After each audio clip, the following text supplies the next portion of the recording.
acknowledge the traditional owners of the land, the Turrbal people and Yagara people, and pay my respects to the elders past, present and emerging.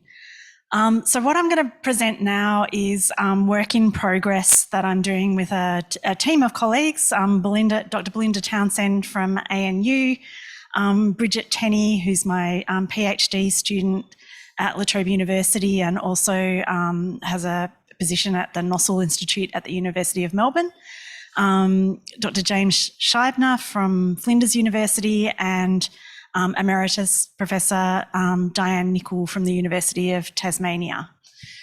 So this is preliminary work in progress. So I'm just going to introduce the World Health Organization's pandemic agreement negotiations for those who are unfamiliar with what that's all about. Talk a little bit about the method that we're using for this project, and then talk through some of the preliminary findings. So we're doing a policy analysis that looks at a number of different aspects, and what I'm going to present today is just the content part of the policy analysis, which will make more sense in a minute when I talk about the framework that we're using. So I'm looking at what's actually been proposed in the pandemic treaty and what's happened to those proposals along the way so far in the negotiations. So I'm going to look specifically at the proposed measures in 4 areas of the agreement that are most relevant to access to pandemic-related products. So things like vaccines, treatments and tests for pandemics. So in these 4 areas, research and development, access to technology and know-how, supply chain, and access and benefit sharing. Although I'm not going to say very much about access and benefit sharing because I know Michelle Rourke is going to talk on that topic, although I'm not sure if that's coming afterwards. Is she presenting by video or is that coming after the session? Not sure. Anyway, I didn't prepare much on that one. Okay, so the negotiations for the WHO pandemic agreement have really come out of dissatisfaction with how the COVID-19 pandemic was dealt with in a number of different ways at the global level. And the treaty spans a whole lot of different topics, from the health workforce through to pandemic financing for low and middle income countries, through to One Health approaches, looking at the emergence of pathogens from animals and how we can have better surveillance and things like that. But what I'm going to focus on today is one area where there's general agreement that we need to do better in future pandemics, which is access to COVID-19 health products and technologies. So during COVID-19, we saw low and middle income countries, and particularly low income countries, get really dreadful levels of access, and much later than high income countries and sort of upper middle income countries. And that was a really intractable issue through the pandemic. So there were quite a lot of efforts to try and solve that problem. So we had some kind of voluntary initiatives set up, like the WHO set up the COVID-19 technology access pool to try and get the pharmaceutical companies to voluntarily share their intellectual property and technology with manufacturers in developing countries. We saw the World Health Organization set up the mRNA technology transfer hub in South Africa. And we also saw some efforts to try and change the global rules. So India and South Africa proposed a waiver of the TRIPS agreements rules for COVID-19 products. But all of those things had really disappointing outcomes. We didn't see enough voluntary sharing from the pharmaceutical industry. In fact, they obstructed a lot of those voluntary efforts, and the negotiations for the TRIPS waiver had a really disappointing outcome that hasn't been used to date. So there's general agreement that we need to do things better, but we're also seeing a loss of momentum. The COVID-19 pandemic, although SARS-CoV-2 is still very much with us, the pandemic is kind of fading in terms of the political will that's going into arrangements to do things better in future. You know, we're focusing more on other crises. There's no shortage of international crises to occupy our attention. And a lack of alignment between developed and developing countries that we've seen throughout the COVID-19 pandemic is also, you know, obstructing progress in terms of the pandemic treaty as well. So we have generally developed countries, particularly those in which those that host, you know, large and powerful pharmaceutical companies, really impeding progress on measures that would make those sorts of products more available in developing countries. And the countries are essentially poles apart on this, even though the pandemic treaty is meant to be finalised and presented to the World Health Assembly in May 2024, which seems a bit impossible at this stage. So the aim of our study was to analyse the measures that have been proposed for the pandemic agreement to address equitable access to health products and technologies for pandemics, and to look at their prospects for success. And to do that, we're using Walton Gilson's health policy triangle framework, which looks at 4 different domains. So this is for policy analysis, looking at the policy context, the content, so what's actually been proposed in the pandemic treaty, the process of the negotiations, and the actors that are involved. So today I'm only going to talk about the policy content part of this analysis because we haven't got very far with the rest of it just yet. But for the policy content analysis, we've looked at 3 successive drafts of the pandemic treaty: the 0 draft, which was released in February, the Bureau's text released in June 2023, and then the first actual negotiating text, which was released at the end of October this year. So the 0 draft, although it's called a draft, it's not actually a negotiating text. It was really a compilation of the proposals that have been made by different countries for consideration in the negotiations. The Bureau's text was an attempt by the Bureau, which is a part of the intergovernmental negotiating body that was set up to develop this instrument. It was an attempt to try and kind of map out some areas, some of the more controversial areas of what had been proposed to help the countries to make choices and to move the negotiations along. It was widely condemned as not being representative of any country's views, and the negotiating text that came out in October looks actually more like the 0 draft than like the Bureau's text. But the Bureau's text tells us some important things about what was most controversial and where the negotiations might eventually land. So I am going to look at that in a bit of detail. So this is just the health policy triangle, and what I'm focusing on today is the content part of the analysis. But of course, all the other aspects are really important in thinking about the prospects for success of the treaty as well. So to start analysing the proposals that have been made for the pandemic treaty, what we did was look at what have experts recommended in terms of what needs to be done differently in pandemics in future. So, and kind of mapped these to the topics that are covered in the pandemic accord. So experts have said, okay, in the area of research and development, we need different incentive and funding mechanisms that aren't reliant on intellectual property. Intellectual property creates these monopolies that mean that, you know, we only have a small number of companies producing COVID-19 vaccines, for example. And so we're seeing kind of really arbitrary low supply because we haven't got enough companies manufacturing those. So we need to look at how we do this differently in future. We need to look at the geographical distribution of research and development and manufacturing to make sure it's not only happening in high-income countries. We need transparency around the funding and procurement contracts, and we need conditions put in those contracts to make sure that that companies, if they're receiving public funding in particular for their products, that they actually are, there are levers to make sure that they share those products more equally. In the area of transfer of technology and know-how, we need to be able to incentivise or require companies to actually share their intellectual property and the data and technology that they have with manufacturers in developing countries.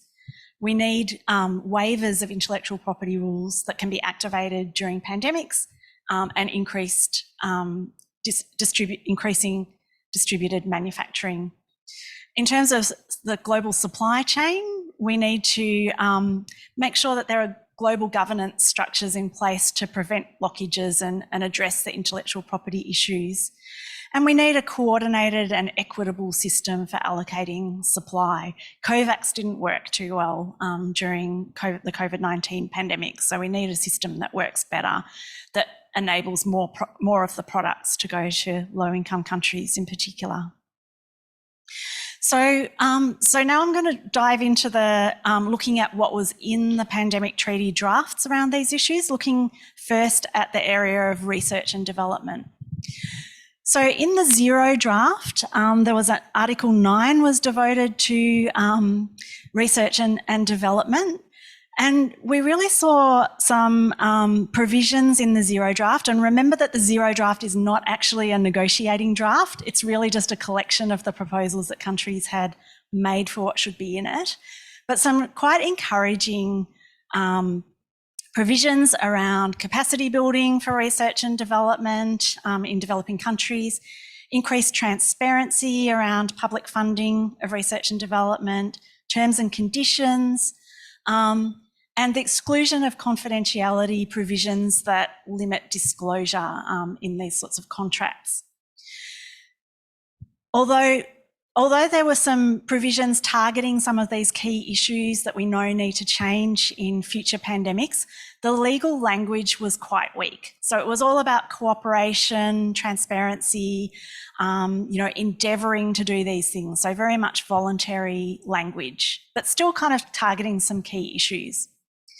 But in the Bureau's text, we saw significant weakening of the legal language. So we saw insertion of clauses like in accordance with national laws. So basically, if your country has a law that says you don't do this, then it doesn't matter, that's fine. And as appropriate, so countries could decide whether they think something's appropriate or not in terms of implementing the obligations. We saw rather than mandatory disclosure, things like sharing of information, and we saw the commitments on terms and conditions being put on public funding completely removed from that draft.